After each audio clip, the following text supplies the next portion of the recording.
Progress Parade brings you a collection of true stories of America at work.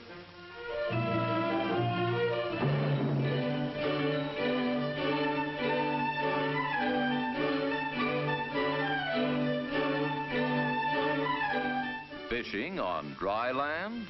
What kind of a fish story is this? Yet it happens all the time wherever oil wells are drilled.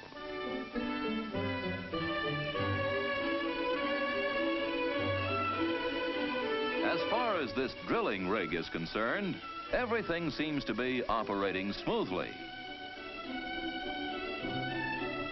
That's trouble. The trouble is 2 miles straight down. Down at the bottom of the drill hole, 10,000 feet below the surface, the drill pipe has broken off close to the drill bit. The broken pipe with a bit now has to be fished out of the drill hole. And so they send for a specialist they call a fisherman. Meanwhile, the drilling pipe above the break, all 10,000 feet of it, must be removed, disconnected, and stacked aside. Whenever a broken pipe, drill bit, or anything else is lost down in the drill hole, it is nicknamed the fish.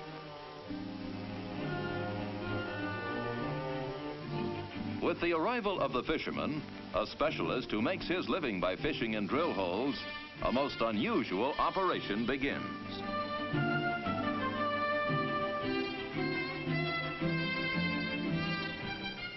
The fisherman sizes up the only evidence available, the jagged edge of the broken drill pipe.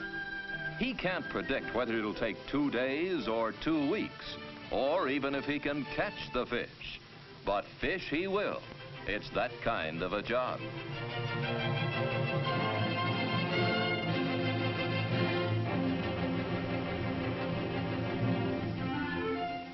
Three days and many fishing attempts later, they try another special fishing tool.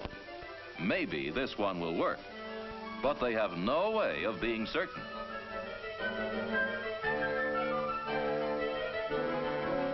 The trick is to make sure the tool is lowered the 2 miles directly over the fish.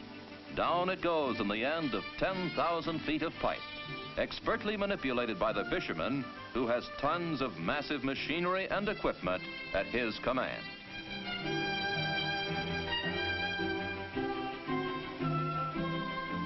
When he has the tool 2 miles down, he feels his way carefully, cautiously. He uses the gauges as his eyes, experience as his guide. Down, down it goes over the stuck fish until there it is, caught 2 miles underground. But will the tool hold the fish all the way up? Here's the payoff.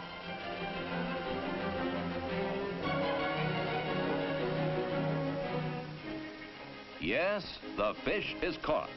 Our dry land fisherman has saved this $100,000 drilling investment. Now the drilling can continue to see if it strikes oil.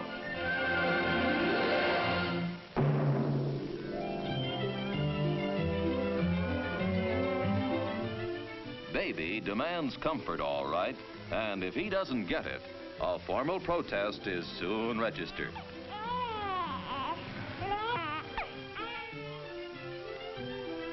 Every baby is a born expert as far as knowing what's good for him.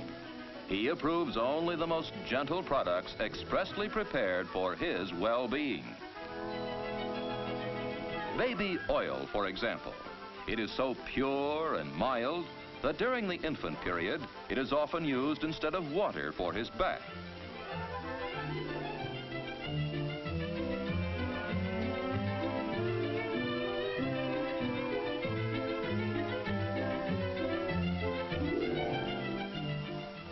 Who would think that from this crude oil, pure baby oil is refined? But to extract baby oil and the hundreds of other useful products from petroleum after it is taken out of the ground requires as many as 10 different refining processes. A fantastic amount of investment, equipment, scientific skill, and complex engineering. competing oil companies spend over $150 million every year in progressive research just to develop and improve new products from petroleum for baby and the rest of us.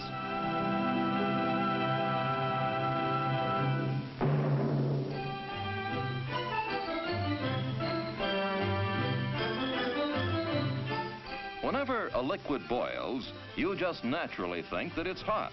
But this liquid can't be hot. It's sitting on a cake of ice, boiling on ice and vaporizing, producing a gas that burns. This unusual liquid is LP gas, one of the hundreds of products from petroleum. In many homes, it is one of our most useful handymen. It cooks our food, heats our water and our home. For the farmer, it can generate his power, warm his chicks, fuel his tractor, and control weeds through flame cultivation. And what of industrial uses? Well, LP gas serves, among other things, textile industries through drying processes. It can operate that workhorse of the factory, the forklift truck.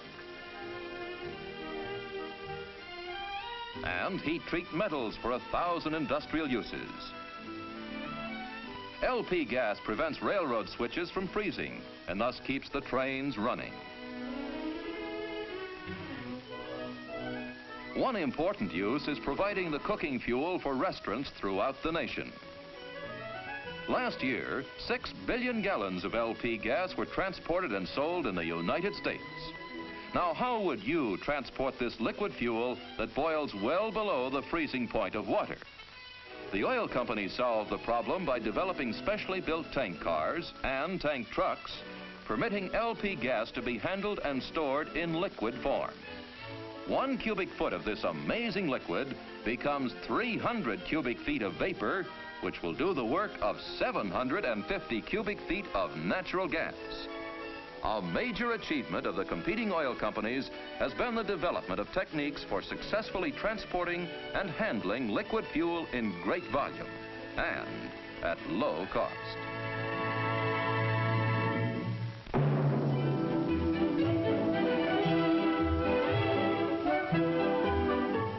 Here's a man who wears 2 hats. Of course, he's only wearing 1 hat now. That familiar one you see every time you drive into your neighborhood service station. Perhaps you've already found out he's one of the most conscientious citizens of your town. In addition to his regular occupation, he may be also a member of one of the reserve components of the armed forces. Another service station dealer might be a member of your local civil defense organization, or one of those fire eaters on the volunteer fire department.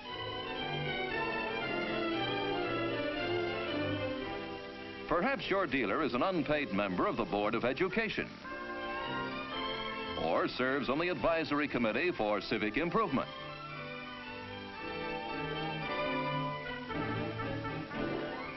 Foreigners touring our country have commented many times that service station dealers are the most American Americans they meet.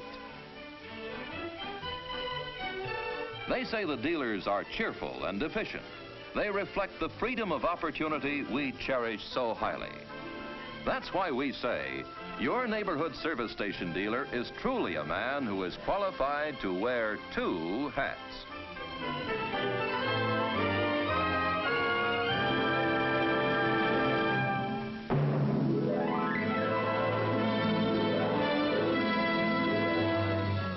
Here are some sick oysters. Just what made them sick and just how they are to be cured are questions that stumped an entire oyster industry. The trouble started down in Louisiana on the Gulf of Mexico, where the Louisiana oyster fishermen claimed that oil production was killing off the local oyster population. The oil companies didn't agree, but they decided to look into the matter. So they started what developed into a $2 million oyster research program.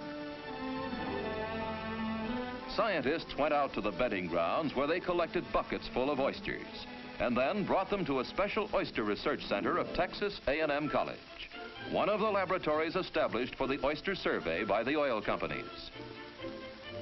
In the research laboratory, every type of condition is created for the oyster patients.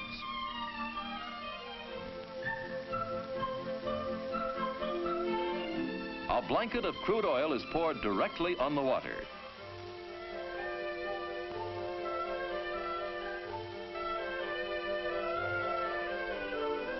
Water is jetted through oil for 6 months. Oil drilling mud was emptied into the water. Even dynamite charges were exploded near test oyster beds.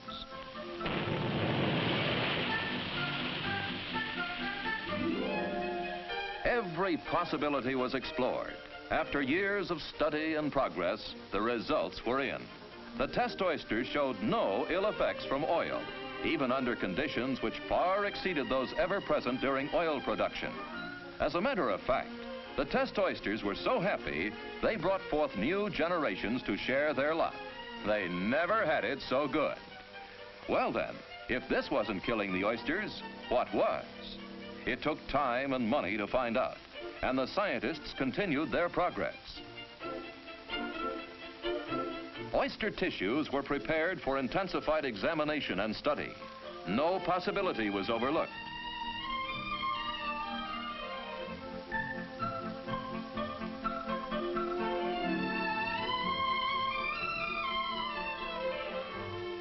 Finally, the real enemies are isolated. The most vicious villain of the lot is Dermocystidium marinum, a species of fungus that is bent on destroying the Louisiana oyster.